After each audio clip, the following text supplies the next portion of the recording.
The first thing that came into our mind when we saw the back touch, we had the early prototype, is I want to see my finger into the game.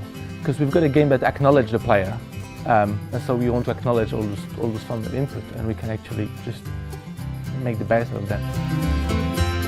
So the game used the back touch to stick your finger, you use the front touch, you use the microphone, you use the gyro, and they're always used in a way that makes sense around with the story, because the game acknowledges the player, and that's a very important thing.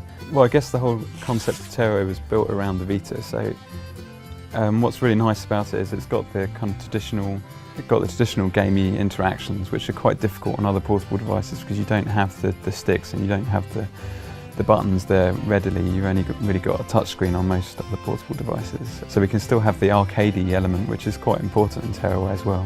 But then the Vita does all the extra stuff as well. It does all the touch interactions, things which are a bit more exciting perhaps for newcomers to games, and a bit more accessible to a lot of people as well. So I think it really nicely blends both kind of old school gaming and newer gaming.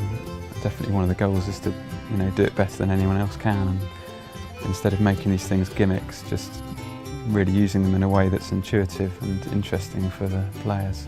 We've got the grand plan of wanting to make a game out of paper and have all of the Vita elements, and story meets physics meets gameplay meets all of the Vita features. They all kind of get bundled together in this crazy little paper world.